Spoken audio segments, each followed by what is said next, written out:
Welcome back to the Conference USA Showcase. Well, Ron, we start looking ahead to week 3. Now, East Carolina, they open up with 3 consecutive home games. I mean, that's a momentum boost right there, as Dowdy Ficklin is always rocking. But let's talk about their opponent this week.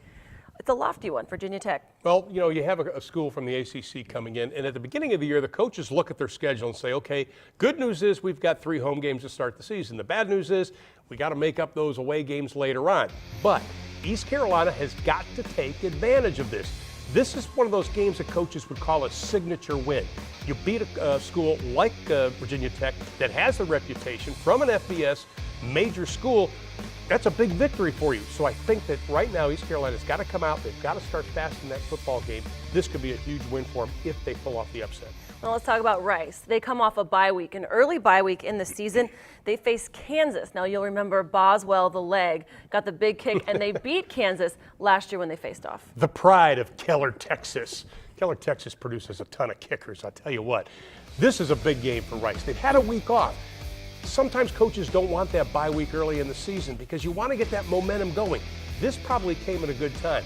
Charlie Weiss is an outstanding football coach, the head football coach, obviously, at Kansas. You have a week to prepare. You get guys healthy. How are they going to start the football game? Again, that is a huge key. You pull off a win against a team like Kansas in the Big 12. I don't care what they did last year. They're still a Big 12 team. That could be a momentum builder for Rice. David Bailiff's going to have his guys ready. Taylor McHarg is going to have an outstanding game. Now let's talk about Middle Tennessee. They split their first 2 games. Now they travel west. They face in-state opponent Memphis. Jordan Parker. That's all you got to remember. 5 of the last 6 games, he has rushed for over 100 yards. Once again, another big game, in-state rivals, and it's going to be who can stop the other team. I know that sounds simplistic and everything, but when you have a guy that's able to run the football like that, it opens up so many areas. Kind of a neat little in-state rivalry. Anxious to see that ball game. Well, now moving to North Texas, Dan McCarney and the Mean Green, they had a nice push against Ohio late in that game. They do fall short. Now they have the task of Ball State. Well, you know, you can't get down in a ball game like North Texas did and expect to win.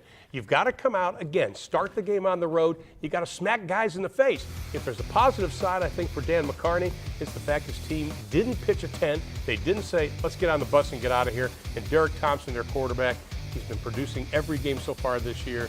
And I think this is a must-win situation. They are at home, looking to go 2-0 at home this season. Could be a big win for North Texas. Absolutely. Well, let's take a look at the rest of the upcoming matchups for this weekend before we head to break.